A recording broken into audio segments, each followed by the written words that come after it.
नमस्कार दोस्तों, स्वागत है आप सभी का एक बार फिर से हमारे YouTube चैनल पर। दोस्तों कैसे हैं आप सब? मैं आशा करती हूँ कि आप सब बहुत अच्छे होंगे। दोस्तों आज के वीडियो को शुरू करने से पहले आपसे रिक्वेस्ट है कि वीडियो को लाइक करें, अपने दोस्तों मित्रों के साथ शेयर करें और अगर आप चैनल पर पहली बार आए हैं तो चैनल को सब्सक्राइब करके बेल आइकन को प्रेस कर लें ताकि हमारी आने वाली हर वीडियो की अपडेट आपको समय समय पर मिलती रहे। दोस्तों इस दुनिया में जब भी प्रेम की मिसाल दी जाती है तो उसमें सबसे पहला नाम भगवान श्री कृष्ण और राधा जी का आता है। धार्मिक ग्रंथों के मुताबिक श्री कृष्ण को अपार प्रेम का प्रतीक माना जाता है और पुराणों के अनुसार ऐसा बताया जाता है कि श्री कृष्ण की 16,108 रानियां थी, जिनमें से रुक्मणी और सत्यभामा उनकी सबसे मनपसंद रानियां थी। इसके अलावा यह भी बताया जाता है कि श्री कृष्ण अपने बचपन में गोपियों के साथ गोकुल में रास लीला किया करते थे, जिनकी कहानियां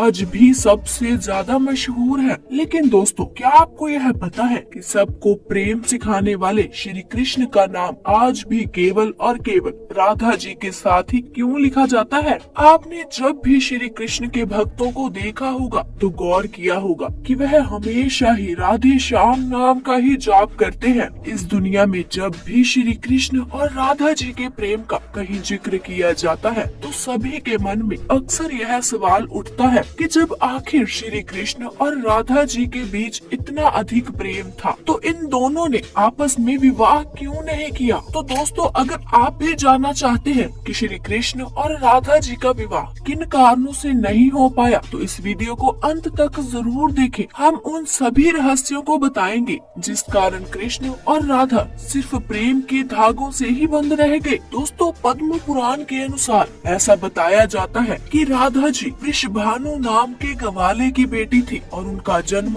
जमुना नदी के पास रावल नाम के एक गांव में हुआ था। कुछ समय बाद राधा जी के पिता बरसाना गांव में आकर बस गए थे, लेकिन दूसरी तरफ कुछ विद्वानों का ऐसा मानना है कि राधा जी का जन्म बरसाना गांव में ही हुआ था। इसी के साथ ब्रह्मावैवर्त पुराण के अनुसार यह बताया गया है कि राधा जी श्री कृष्ण से उम्र में 5 साल बड़ी थी और उनकी सबसे अच्छी मित्र थी। ऐसा कहा जाता है कि जब श्री कृष्ण और राधा जी पहली बार मिले थे तो राधा जी श्री कृष्ण की एक झलक देखते ही उन पर मोहित हो गई और उन्होंने कृष्ण को पहली बार तब देखा जब यशोदा माता ने उन्हें माखन खाते हुए ओखली से बांध कर रखा था। दोस्तों जब श्री कृष्ण बांसुरी बजाते थे तो उनकी बांसुरी की धुन सुनते ही राधा जी दीवानी हो जाती थी और बेसुध होकर नाचने लगती थी। इसके साथ साथ ही यह बताया जाता है कि राधा श्री कृष्ण जी की बांसुरी की धुन में इतना खो जाती थी कि उन्हें अपने घर का ध्यान भी नहीं रहता था, जिस वजह से समाज के लोगों ने राधा जी को ताने मारना चालू कर दिया और इस बात को लेकर राधा जी के घर वालों ने उनका घर से निकलना भी बंद कर दिया था। लेकिन जब श्री कृष्ण जी को यह बात पता चली कि राधा जी के घर वालों ने उनका घर से निकलना तक बंद कर दिया है तो उन्होंने यह बात माता यशोदा को बताई और वह राधा जी से विवाह करने की जिद करने लगे। लेकिन लाख कोशिश करने के बावजूद भी श्री कृष्ण माता यशोदा को नहीं मना पाए और माता यशोदा ने श्री कृष्ण को यह कहकर टाल दिया कि एक तरफ तो राधा जी उनसे उम्र में 5 साल बड़ी है और दूसरी तरफ उनका विवाह भी पहले से तय हो चुका है। यशोदा माता ने जब यह बात नंद महाराज जी को बताई, उन्होंने भी श्री कृष्ण को बहुत समझाया और राधा जी से विवाह ना करने की सलाह दी। लेकिन इतना समझाने के बावजूद भी जब श्री कृष्ण राधा जी से विवाह करने की जिद नहीं छोड़ रहे थे तब नंद महाराज श्री कृष्ण को ऋषि गर्ग के पास ले गए। जब श्री कृष्ण ऋषि गर्ग के पास गए तो ऋषि गर्ग ने श्री कृष्ण को बताया कि उनके असली माता पिता देवकी और वसुदेव हैं, जिनको उनके मामा कंस ने बंदी बना रखा है। कुछ समय बाद श्री कृष्ण जब और बड़े हुए तो उन्हें कंस के बुलाने पर वृंदावन छोड़कर जाना पड़ा। कहा जाता है कि जब श्री कृष्ण वृंदावन छोड़कर मथुरा जा रहे थे तो वह चुपके से राधा जी के घर उनसे मिलने पहुँचे थे और उनसे बिना कुछ कहे ही उनको अपनी बांसुरी तोहफे में दे दी थी। इसके कुछ समय बाद ही श्री कृष्ण बड़े भाई बलराम जी के साथ वृंदावन को छोड़कर मथुरा की ओर रवाना हुए। और ऐसा बताया जाता है कि जब श्री कृष्ण वृंदावन छोड़कर मथुरा चले गए तो राधा जी उनकी यादों में फूट फूट कर रोती थी। समाज के दबाव में आकर उन्हें ना चाहते हुए भी अपने पिता की इच्छा के अनुसार किसी और से विवाह करना पड़ा था। ऐसा बताया जाता है कि श्री कृष्ण के जाने के बाद राधा जी का विवाह माता यशोदा के भाई रयान से हुआ था। राधा जी को अपनी एक अलग दुनिया बसानी पड़ी थी। राधा जी का विवाह होने के बावजूद भी जब उन्हें श्री कृष्ण की याद आती थी तो वह अक्सर बांसुरी बजाकर उनके यादों में लीन हो जाया करती थी। वैसे दोस्तों, श्री कृष्ण और राधा जी का विवाह ना होने के पीछे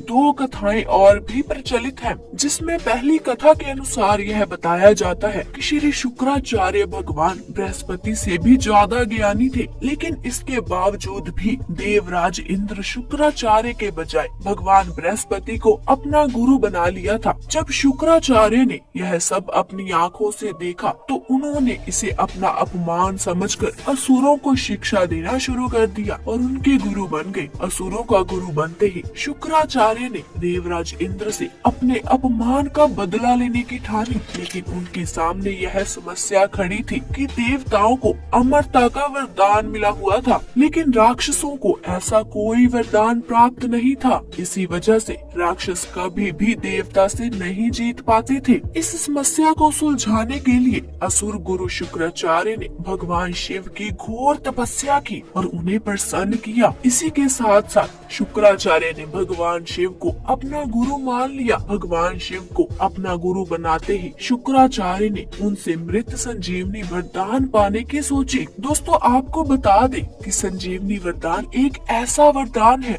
जिससे किसी भी मरे हुए इंसान को वापस जिंदा किया जा सकता है। मृत संजीवनी वरदान के लिए जब शुक्राचार्य भगवान शिव की तपस्या करने जा रहे थे तो उन्होंने सभी राक्षसों को अपने माता पिता ऋषि भृगु और ख्याति माता की कुटिया में रहने के लिए कहा, ताकि उनके होते हुए कोई भी देवता राक्षसों को नुकसान ना पहुंचा सके। जब देवराज इंद्र को यह बात पता चली तो उन्होंने इस कुटिया पर हमला कर दिया। हमला होते ही ख्याति माता ने अपनी शक्तियों से एक ऐसा कवच बनाया जिससे कि कोई भी देवता किसी राक्षस को नुकसान ना पहुंचा सके, और इसी तरह से सभी देवता राक्षसों से हारने लगे। यह सब देखते हुए भगवान विष्णु ने देवताओं की मदद करने के लिए अपने सुदर्शन चक्र से ख्याति माता का सिर धड़ से अलग कर दिया। हालांकि ऋषि भृगु ने अपनी पत्नी ख्याति को कामधेनु गाय की मदद से वापस जिंदा तो कर लिया, लेकिन इसके साथ साथ उन्होंने भगवान विष्णु को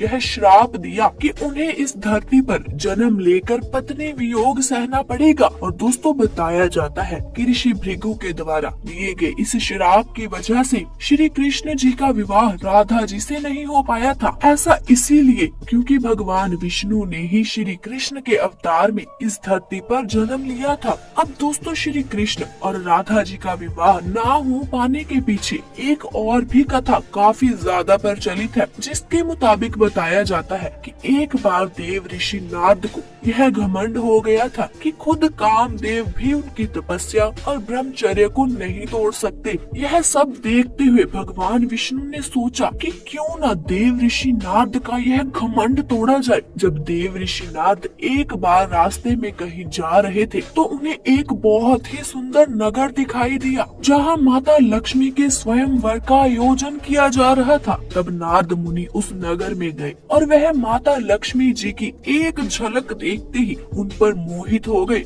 लक्ष्मी जी के रूप और सुंदरता को देखकर देव ऋषि नारद का ब्रह्मचर्य तो भंग हो ही चुका था, इसीलिए उन्होंने सोचा कि क्यों न इस स्वयंवर में भाग लिया जाए। लेकिन इससे पहले देव ऋषि नारद भगवान विष्णु के पास गए और उनसे कहा कि आप अपना सुंदर रूप मुझे दे दीजिए और मुझे हरि बना दीजिए। दोस्तों, आपको बता दे कि हरि का एक और अर्थ वानर होता है, लेकिन देव ऋषि यह बात नहीं जानते थे और भगवान विष्णु ने एक वानर रूप दे दिया। जब लक्ष्मी जी स्वयंवर में आए तो देव ऋषि नारद के वानर वाले रूप को देखकर उन्हें बहुत गुस्सा आया। इसी के साथ साथ देव ऋषि नारद का स्वयंवर में खूब मजाक भी उड़ाया गया। उसी समय की बात है कि कि भगवान विष्णु की एक राजा भेष रखकर उसी स्वयंवर में आ गए और भगवान विष्णु के सुंदर रूप को देखते ही लक्ष्मी जी ने उन्हें अपने पति के रूप में चुन लिया। यह सब देखकर स्वयंवर में बैठे सभी लोग देव ऋषि नारद जी की और भी ज्यादा हंसी उड़ाने लगे और उन्हें कहा कि पहले जाकर अपना रूप तो देखो। जब देव ऋषि नारद ने शीशे में जाकर अपना रूप देखा तो उन्हें बहुत गुस्सा आया। इसी के साथ साथ देव ऋषि नारद भगवान विष्णु को